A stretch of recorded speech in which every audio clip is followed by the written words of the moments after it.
اعوذ باللہ من الشیطان الرجیم بسم اللہ الرحمن الرحیم وَإِذْ قُلْنَا ادْخُلُوا هَٰذِهِ الْقَرْيَةَ فَكُلُوا مِنْهَا حَيْثُ شِئْتُمْ رَغَدًا وَادْخُلُوا الْبَابَ سُجَّدًا وَقُولُوا حِطَّةٌ نَغْفِرْ لَكُمْ خَطَايَاكُمْ وَسَنَزِيدُ الْمُحْسِنِينَ۔ وَإِذْ قُلْنَا، اور جب ہم نے کہا، ادخلوا، داخل ہو جاؤ، ہٰذِهِ الْقَرْیَةَ، اس بستی میں، فَکُلُوا مِنْہَا، پھر کھاؤ اس سے، حیث شئتم، جہاں سے تم چاہو، رغداً، بافراغت، وادخلوا الباب، اور دروازے میں سے تم داخل ہونا، سجداً، سجدہ کرتے ہوئے، وقولوا، اور کہو، حطۃ، بخش دے، نغفر لکم، ہم بخش دیں گے تمہیں، خطایاکم، تمہاری خطائیں، وسنزید المحسنین، اور ہم ان قریب زیادہ دیں گے نیکی کرنے والوں کو۔ پھر یاد کرو جب ہم نے کہا تھا یہ بستی جو تمہارے سامنے ہے اس میں داخل ہو جاؤ، اس کی پیداوار جس طرح چاہو مزے سے کھاؤ، مگر بستی کے دروازے میں سجدہ ریز ہوتے ہوئے داخل ہونا اور کہتے جانا، حطۃ، ہم تمہاری خطاؤں سے درگزر کریں گے اور نیکوکاروں کو مزید فضل و کرم سے نوازیں گے۔ فَبَدَّلَ الَّذِينَ ظَلَمُوا قَوْلًا غَيْرَ الَّذِي، پھر بدل ڈالا جن لوگوں نے ظلم کیا، قولاً، بات کو، غیر الذی، دوسری وہ جو کہ، قیل لہم، جو ان کو کہی گئی تھی، فَأَنزَلْنَا عَلَى الَّذِينَ ظَلَمُوا، پھر ہم نے اتارا ان لوگوں پر جن لوگوں نے ظلم کیا، رجزا من السماء، آسمان سے عذاب، بما کانوا یفسقون، کیونکہ وہ نافرمانی کرتے تھے۔ مگر جو بات کہی گئی تھی ظالموں نے اسے بدل کر کچھ اور کر دیا۔ آخرکار ہم نے ظلم کرنے والوں پر آسمان سے عذاب نازل کیا، یہ سزا تھی ان نافرمانیوں کی جو وہ کر رہے تھے۔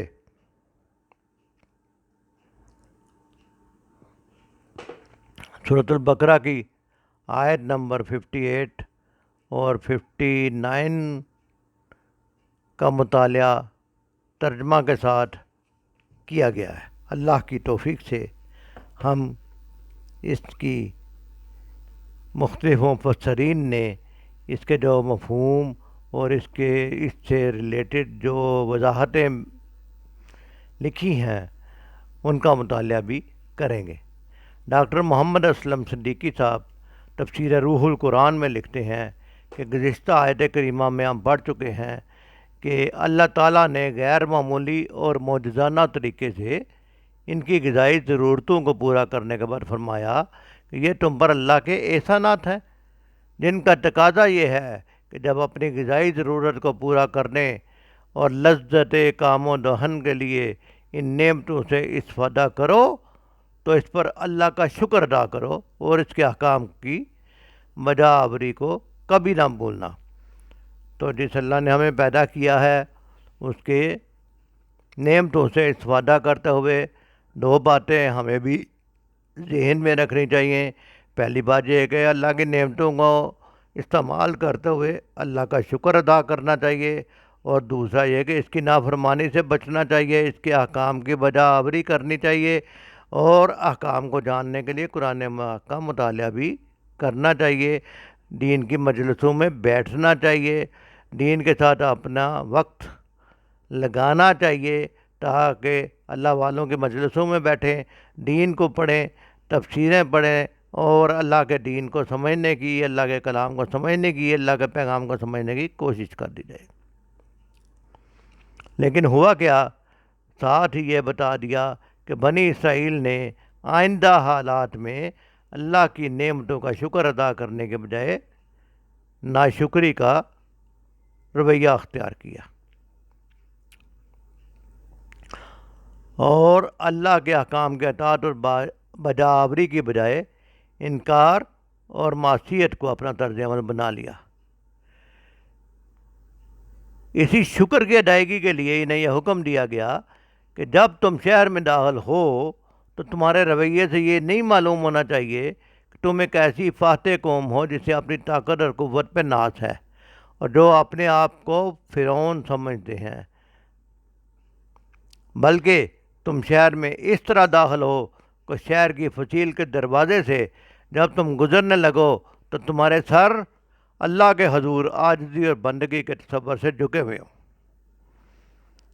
یہی وہ سنت ہے حضرت صلی اللہ علیہ وسلم نے جب فتح موقع کے موقع پر یہی طرز عمل اختیار کیا کہ حضور صلی اللہ علیہ وسلم جب مکہ میں داخل ہو رہے تھے تو آپ صلی اللہ علیہ وسلم کا سر مبارک عاجزی سے جھکا ہوا تھا، اور زبان پر اللہ کی حمد و ثنا اور اس کی کبریائی کے الفاظ جاری تھے۔ اسی طرز عمل کا حکم بنی اسرائیل کو دیا گیا تھا، لیکن انہوں نے ایسا نہ کیا، اور بنی اسرائیل کو ساتھ ساتھ زبان سے بھی یہ الفاظ کہنے کو کہا گیا، حتتن حتتن حتتن، یعنی یا اللہ آپ سے ہماری درخواست ہے کہ بخشش فرما اور معافی فرما، ہم آپ سے مغفرت چاہتے ہیں، ہم سے جو غلطیاں ہوئی ہیں ہم اپنی غلطیوں سے توبہ کرتے ہیں، ہماری غلطیوں کو معاف فرمائے۔ اور اسی لیے توبہ استغفار کرتے ہوئے شہر میں داخل ہونے کا حکم دیا گیا۔ ساتھ ہی فرمایا کہ اس کا فائدہ یہ ہوگا کہ تم سے جو غلطیاں ہوں گی، تم سے جو قصور ہوں گے، تمہاری ان لغزشوں کو معاف کر دیں گے۔